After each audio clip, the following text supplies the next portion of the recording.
Hello my dear students, welcome to Taran sir class. आज आपके लिए मैं लेकर आया हूँ क्लास 12 की पॉलिटिकल साइंस की बुक कंटेम्प्रेरी वर्ल्ड पॉलिटिक्स के chapter number 3 new centres of power. और जैसा कि आप देख सकते हैं ये पार्ट 1 है और मल्टीपल चॉइस क्वेश्चंस ही आपको इसमें मिलने वाले हैं। साथ में आपको ये भी बताना चाहूँगा कि आप नोट कर सकते हैं जो इस चैप्टर में अब पेजेस को ऐड किया गया है। पेज नंबर आपके जो एनसीईआरटी बुक का है 52 to 58 और 58 to 60। इसमें एनसीईआरटी बुक्स का जो यूरोपियन यूनियन है ये टॉपिक होगा। और साथ में अगर हम बात करें आसियान की, वो भी इसमें इंक्लूडेड है। लेकिन पेज नंबर जो 78 to 79 है एनसीईआरटी बुक का, उसमें सार का कुछ मैटर यहाँ से दिया गया है। लेकिन उसके अलावा जो कुछ आपको मिलेगा, जो नए टॉपिक ऐड हुए हैं according to the new syllabus, उसमें ब्रिक्स, रशिया, इजराइल, इंडिया का जो मटेरियल है वो आपको सिर्फ वहीं से लेना है जो रेफरेंस मटेरियल सीबीएसई ने प्रोवाइड किया है। तो on the basis of all that मैंने इस वीडियो को आपके लिए तैयार किया है और क्वेश्चंस को इसी के अकॉर्डिंग आपको जो है देने जाना हो, ताकि आपको जो है बोर्ड एग्जाम में बिल्कुल भी प्रॉब्लम ना हो। तो look at the very first question here. At the end of the second world war what grappled the mind of many European leaders. जब सेकेंड वर्ल्ड वॉर का एंड हुआ तो ऐसी क्या चीज़ थी, बड़े सारे यूरोपियन लीडर्स के माइंड में क्या क्वेश्चन घूम रहा था। और जैसा कि आप देख सकते हैं, द क्वेश्चन ऑफ जापान या फिर the question of America, the question of Europe या the question of North America. यानी जब सेकेंड वर्ल्ड वॉर का एंड होता है तो ऐसी क्या चीज़ थी जो बड़े सारे यूरोपियन लीडर्स के माइंड में चल रही थी और उनमें से क्वेश्चन किसके बारे में था। तो यहाँ पर राइट आंसर है द क्वेश्चन ऑफ यूरोप। जो है वो सबके माइंड में चल रहा था कि अब क्या होगा यूरोप का, क्योंकि बहुत सारे चेंजेस आ गए थे वहाँ पर पॉलिटिकल स्फीयर पे। अब चलते हैं क्वेश्चन नंबर 2 के लिए। 1945 what difficult situation did the European states confront. यानी कौन सी डिफिकल्ट सिचुएशंस को यूरोपियन स्टेट्स ने फेस किया। तो ऑप्शन आपके सामने है, they confronted the ruin of their economies, और the destruction of the assumptions, और the destruction of the structures on which Europe had been founded, या फिर कहें सभी की सभी बातें यहाँ बिल्कुल परफेक्ट हैं, सही हैं इस बारे में जो कही गई हैं। तो ऑफकोर्स हम कहेंगे सेकेंड वर्ल्ड वॉर के एंड के बाद सब कुछ ऐसा हुआ जो यहाँ मेंशन किया गया कि उनकी इकॉनमी ख़त्म हो गई, उनकी अजम्पशंस जो हैं वो सब डिस्ट्रॉयड हो गई, और साथ में जो उनका एक स्ट्रक्चर था जिस पर यूरोप की जो फाउंडेशन हुई थी वो भी जो है डिस्ट्रॉय हो चुका था। यानी all of this is the right answer. अब चलते हैं क्वेश्चन नंबर 3 के लिए। The integration of Europe after 1945 was also aided by the. ठीक है, यूरोप का इंटीग्रेशन हुआ एक बार 1985 के बाद, लेकिन उसमें एक और जो प्रॉब्लम थी वो भी आ चुकी थी, और वो क्या थी, हॉट वॉर कहेंगे या वॉर विद गैस वो भी चल रही थी, या रूइन ऑफ पॉलिटिकल सिस्टम था, या फिर कहें कोल्ड वॉर का आना स्टार्ट हुआ।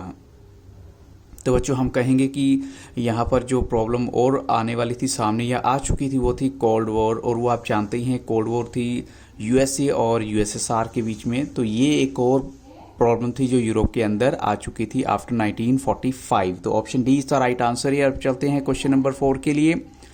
Why did America extend massive financial help to European countries after the Second World War? Second world war के बाद अमेरिका ने यूरोपियन कंट्रीज़ को काफ़ी ज़्यादा जो है फाइनेंशियल हेल्प किस लिए दी। तो ऑप्शन आपके सामने है, because America was very powerful, और because American wanted to create a good image, या फिर because America wanted to revive Europe's economy, और या फिर कहें because America wanted to take advantage of that situation. तो बच्चों यहाँ पर राइट आंसर है ऑप्शन सी। उसका रीज़न था कि अमेरिका जो है यूरोप की इकॉनमी को फिर से रिवाइव करना चाहता था, इसलिए अमेरिका ने काफ़ी ज़्यादा जो फाइनेंशियल सपोर्ट की उन्हें। अब चलते हैं क्वेश्चन नंबर 5 के लिए। What did America do under Marshall plan. Marshall plan के अंदर जो है अमेरिका ने क्या किया, इट अटैक्ड जापान, या it took part in the second world war, और it extended massive financial help for reviving Europe's economy, या फिर कहें it extended massive military help to the European countries. तो बच्चों जो मार्शल प्लान के under हुआ था वो था इट एक्सटेंडेड, अमेरिका ने जो है एक्सटेंड की थी मैसिव फाइनेंशियल हेल्प, बहुत ज़्यादा हेल्प जो है पैसे के थ्रू, और ताकि यूरोप की इकोनॉमी को बेटर लाया जाए। Option C is the right answer here. अब चलते हैं बच्चों हम नेक्स्ट क्वेश्चन के लिए। The US also created a new collective security structure under. यानी एक कलेक्टिव सिक्योरिटी स्ट्रक्चर की क्रिएशन हुई थी यूएस के द्वारा, किसके अंडर हुई थी, मार्शल प्लान, नेटो, या फिर वॉर्सो पैक्ट, या फिर कहें प्रेसिडेंट कैनेडी के अंडर। तो बच्चों यहाँ पर उस स्ट्रक्चर की अगर हम बात कर रहे हैं, सिक्योरिटी स्ट्रक्चर था वो था नेटो के अंडर जो है उसको तैयार किया गया था, नॉर्थ अटलांटिक ट्रीटी ऑर्गेनाइजेशन के अंडर। अब चलते हैं क्वेश्चन नंबर 7 के लिए। When was the European economic cooperation established. अब आपको बताना है यूरोपियन इकोनॉमिक जो कोऑपरेशन है उसकी इस्टेब्लिशमेंट कब हुई थी। तो 1947, 1948, 1949 या फिर 1950। तो यहाँ पर राइट आंसर है 1948, यानी जब यूरोपियन इकोनॉमिक कोऑपरेशन की इस्टेब्लिशमेंट हुई थी 1948 में। क्वेश्चन 8 है when was the council of Europe established. ये कब इस्टेब्लिश हुई थी, 1947, 1948, 1949 या फिर 1950। तो काउंसिल ऑफ यूरोप की इस्टेब्लिशमेंट कब हुई थी वो बताना है आपको यहाँ पर, और यहाँ पर राइट आंसर है ऑप्शन सी 1949 में। अब चलते हैं क्वेश्चन नंबर 9 के लिए। The Council of Europe established in 1949 was another forward step in the sphere of, यानी वो एक और फॉरवर्ड स्टेप था किस स्फीयर में वो भी बताना है। इकोनॉमिक कोऑपरेशन में, पॉलिटिकल कोऑपरेशन में, सोशल कोऑपरेशन में, कल्चरल कोऑपरेशन में। तो यहाँ पर राइट आंसर बच्चों क्या होगा, यहाँ पर राइट आंसर है बच्चों पॉलिटिकल कोऑपरेशन जो है। जो काउंसिल ऑफ यूरोप थी जो 1949 में इस्टेब्लिश हुई थी वो एक अनदर स्टेप था in the sphere of political cooperation, ताकि आप आपस में एक दूसरे के साथ पॉलिटिकल लेवल पे भी जो है कोऑपरेशन बढ़ाया जाए। क्वेश्चन नंबर 10 देखिए। When was European economic community established. European economic community की इस्टेब्लिशमेंट कब हुई थी। तो ऑप्शन है 1957, 1958, 1959 या फिर 1960। तो बच्चों यहाँ पर राइट आंसर है यूरोपियन इकोनॉमिक कम्युनिटी की इस्टेब्लिशमेंट हुई थी 1957 में। अब चलते हैं क्वेश्चन नंबर 11 के लिए। When was European union established. European union कब इस्टेब्लिश हुई थी। तो ऑप्शन है 1992, 1999, 1998, 1993। तो यहाँ पर बच्चों राइट आंसर है 1992 में यूरोपियन यूनियन की इस्टेब्लिशमेंट हुई थी। अब चलते हैं क्वेश्चन नंबर 12 के लिए। What resulted in the establishment of European union. European union का आना किस वजह से हुआ। The collapse of the USSR economy, the collapse of the European economy, the collapse of the Soviet block या फिर the collapse of the US economy. तो बच्चों यहाँ पर राइट आंसर है जब सोवियत ब्लॉक का बिल्कुल कोलैप्स हो जाता है, बिल्कुल ख़त्म हो जाता है, तो उसकी वजह से यूरोपियन यूनियन उसकी जगह क्रिएट हो जाती है। तो option C is the right answer. अब चलते हैं क्वेश्चन नंबर 13 के लिए। The foundation for the European Union was the sled for. जो फाउंडेशन हुई थी यूरोपियन यूनियन की वो किस पर्पज़ के लिए रखी गई थी। एक common foreign and security policy, और cooperation on justice and home affairs, और the creation of a single currency, या फिर यहाँ पर कहेंगे सभी के सभी ऑप्शन करेक्ट हैं।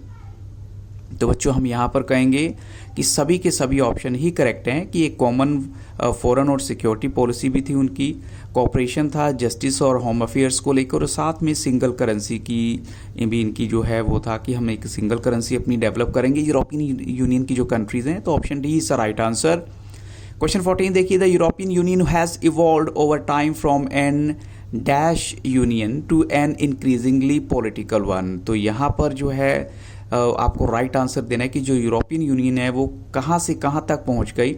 एक इंडस्ट्रियल यूनियन से, एक इकोनॉमिक यूनियन से, या फिर एक इलेबोरेट यूनियन से, या फिर एक एंट्रस्टेड यूनियन से एक इंक्रीजिंगली पॉलिटिकल वन हो गई। तो यहाँ पर एग्जैक्ट एक वर्ड आपको फिट करना है बच्चों, और वो है ऑप्शन बी। जो एक इकोनॉमिक यूनियन थी पहले यूरोपियन यूनियन, वो बाद में एक पॉलिटिकल वन भी बन जाती। तो option B is the right answer here. अब चलते हैं क्वेश्चन नंबर 15 के लिए। What was the GDP of European union in 2005। आपको जीडीपी बतानी है यूरोपियन यूनियन की 2005 में। तो ऑप्शन है मोर देन 12 यानी डॉलर 12 ट्रिलियन, या मोर देन डॉलर 13 ट्रिलियन, या मोर देन डॉलर अगले 12 मिलियन, या फिर more than 13 trillion million in fact. तो बच्चों यहाँ पर राइट आंसर आपको बताना है। यहाँ पर करेक्ट आंसर है option A, more than 12 trillion dollar जो है आप कह सकते हैं जीडीपी रही है यूरोपियन यूनियन की 2005 की अगर बात करें। अब चलते हैं क्वेश्चन नंबर 16 के लिए। Name the 2 members of the European union which hold a permanent seat in the UN Security council. अब वो कौन से ऐसे मेंबर हैं यूरोपियन यूनियन के जिनकी यूएन सिक्योरिटी काउंसिल में परमानेंट सीट है। तो ऑप्शन है Britain and Germany, Britain and France, France and Germany, या फिर फ्रांस एंड पोर्तुगाल। तो बच्चों यहाँ पर राइट आंसर है option B Britain and France, क्योंकि ये ऐसी कंट्री हैं जो परमानेंट सीट है इनकी यूएन सिक्योरिटी काउंसिल में भी। अब चलते हैं क्वेश्चन 17 के लिए, what is true about European union here, यानी यूरोपियन यूनियन के बारे में यहाँ पर कौन सी बात सही है। तो European union's combined armed forces are the second largest in the world, या European union's total spending of defence is second after the US, या फिर कहीं UN European union is the second world's most important source of space and communication technology, या फिर हम कहेंगे कि सभी के सभी ऑप्शंस जो यूरोपियन यूनियन को लेकर बताए गए हैं वो सभी करेक्ट हैं। तो बच्चों हम यहाँ कहेंगे ऑप्शन डी जो है वो राइट आंसर है, क्योंकि सभी बातें यूरोपियन यूनियन के बारे में बिल्कुल जो कही गई हैं सही हैं, करेक्ट हैं। अब चलते हैं क्वेश्चन 18 के लिए, Britain and many of the new European union members made up the US led dash, तो इन इराक इन्वेशन। अब इस प्लान को फिल करने जब इराक पे अटैक हुआ तो ब्रिटेन या बड़े सारे जो यूरोपियन यूनियन मेंबर्स है उन्होंने यूएस के साथ इसे बनाया था। तो ऑप्शन आपके सामने है collision of the willing, collision of the universe, या कोलिशन ऑफ द यूरोप, या कोलिशन ऑफ द यूएसएसआर। तो बच्चों जो यहाँ पर फ्रेज आएगा वो है US led collision of the willing, option A is the right answer जो इन्होंने बनाया था। अब चलते हैं क्वेश्चन 19 के लिए, name the former prime minister of Britain who kept himself out of the European market due to euro scepticism. Euro scepticism का मतलब है जो उनको यूरो की ऑथेंटिसिटी को लेकर थोड़ा सा डाउट था कि पता नहीं यूरो चलेगा नहीं चला, तो उन्होंने काफ़ी टाइम तक अपने आप को यूरोपियन यूनियन से भी दूर रखा था। तो वो कौन थे, Tony Blair, Margaret Thatcher, queen Elizabeth, या फिर क्वीन एलिजाबेथ टू। तो बच्चों यहाँ पर वो राइट आंसर है ऑप्शन बी, मार्गरेट थैचर थे जिन्होंने अपने आप को यूरोपियन यूनियन से कुछ हद तक दूर रखा, यूरोपियन मार्केट से आप कह सकते हैं। अब चलते हैं क्वेश्चन 20 के लिए, which two countries have resisted the Maastricht treaty and the adoption of the euro, यानी कौन सी दो कंट्री है जिन्होंने मास्ट्रिक्ट ट्रीटी को भी जो है ट्रीटी को भी थोड़ा सा रेजिस्ट किया था और साथ में यूरो को अडॉप्ट करने में भी उन्होंने थोड़ा टाइम लगाया। तो वो हैं डेनमार्क एंड स्वीडन, या Italy and Denmark, Belgium and Denmark, या फिर बेल्जियम एंड इटली। तो बच्चों यहाँ पर वो राइट आंसर है option A, Denmark and Sweden है वो कंट्री जिन्होंने थोड़ा सा रेजिस्ट किया था मास्ट्रिक्ट ट्रीटी को भी, और साथ में यूरो की अडॉप्शन में भी इन्होंने रेजिस्ट किया थोड़ा सा। अब चलते हैं हम नेक्स्ट क्वेश्चन के लिए, क्वेश्चन नंबर 21 है, which part of the Asia suffered the economic and political consequences of the repeated colonialism at the time of second world war, यानी कौन सा एशिया का ऐसा पार्ट था जिसमें इकोनॉमिक और पॉलिटिकल कॉन्सिक्वेंसेज जो हैं वो आप कह सकते हैं रिपीटेड कॉलोनियलिज्म की वजह से जो है सेकेंड वर्ल्ड वॉर के टाइम में। तो यहाँ उस एशिया के पार्ट को आपको बताना है जो कि कॉलोनियलिज्म की वजह से बहुत ज़्यादा परेशान रहा है सेकेंड वर्ल्ड वॉर के टाइम में, साउथ, नॉर्थ, ईस्ट, या फिर साउथ ईस्टर्न पार्ट जो है। तो बच्चों हम यहाँ पर जो है करेक्ट आंसर देंगे वो है साउथ ईस्टर्न पार्ट जो है वहाँ ज़्यादा प्रॉब्लम रही है ड्यू टू कॉलोनियलिज्म की वजह से। अब चलते हैं क्वेश्चन 22 के लिए, at the end of the second world war what problems did the south eastern countries face, उन्होंने कौन सी जो है प्रॉब्लम्स को सबसे ज़्यादा फेस किया था। तो ऑप्शन है आपके सामने, the problem of nation building, या फिर कहें द रेवेजेस ऑफ पॉवर्टी, या इकोनॉमिक बैकवर्डनेस, यानी वहाँ गरीबी भी थी, इकोनॉमिक बैकवर्डनेस भी थी, या फिर pressure of to align with one great power और the other during the cold war, या फिर सभी की सभी बातें जो हैं बिल्कुल सही हैं। तो बच्चों हम कहेंगे कि इनमें जो है इंडिया भी वन ऑफ द कंट्रीज है, तो यहाँ पर जो है हम कह सकते हैं कि सभी ऑप्शन ही करेक्ट हैं कि नेशन बिल्डिंग की प्रॉब्लम भी रही है, पॉवर्टी और इकोनॉमिक बैकवर्डनेस भी थी, और साथ में इनको प्रेशर रहता था कि ये दोनों में से किसी एक पावर ब्लॉक को ज्वाइन कर लें। तो बच्चों यहाँ पर ऑप्शन डी राइट आंसर है। अब चलते हैं क्वेश्चन 23 के लिए, व्हेन वाज आसियान इस्टेब्लिश्ड, तो ऑप्शन है 1967, 1968, 1969, या फिर 1970। तो बच्चों यहाँ पर राइट आंसर है ऑप्शन ए, यानी 1967 में आसियान की इस्टेब्लिशमेंट हुई थी। अब चलते हैं क्वेश्चन 24 के लिए, how many countries established ASEAN, तो ऑप्शन आपके सामने है 10, 7, 6, या फिर 5।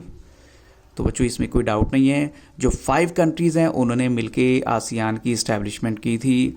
अब चलते हैं क्वेश्चन नंबर 25 के लिए, ASEAN was established bye signing which declaration, यानी इन्होंने एक डेक्लेरेशन साइन किया था, वो कौन सा था, सिंगापुर, थाईलैंड, बैंकॉक, या फिर Malaysia.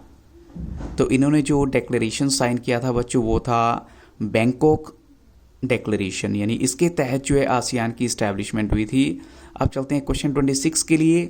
What was the primary objective of ASEAN? इनका जो है सबसे बड़ा ऑब्जेक्टिव क्या था? तो ऑप्शन है इकोनॉमिक ग्रोथ है, या फिर social progress and cultural development है। ओनली ए ऑप्शन करेक्ट होगा, या फिर दोनों ही, बोथ ए एंड बी दोनों यहाँ पर राइट हैं। तो बच्चों यहाँ पर जो करेक्ट आंसर है वो है ऑप्शन डी, जिसमें दोनों ही ऑप्शन आते हैं, ए और बी। इकोनॉमिक ग्रोथ भी थी और साथ में सोशल प्रोग्रेस और कल्चरल डेवलपमेंट भी उसी से जुड़ी हुई थी, कनेक्टेड थी। क्वेश्चन 27 देखिए, how many countries later on joined ASEAN making it reach up to the tally of 10? तो अगर आपको जो है क्लियर होगा कि कितनी कंट्रीज़ ने जो है स्टार्ट किया था, तो उसमें आपको कुछ और कंट्री ऐड करनी है और टोटल हो जाएगा 10। तो 4 कंट्रीज़ और आई, 5 या फिर 6 या फिर 7। तो बच्चों यहाँ पर आंसर बहुत क्लियर है, वो है 5, क्योंकि 5 कंट्रीज़ ने स्टार्ट किया था तो 5 आ जाती हैं और टोटल हो जाता है 10।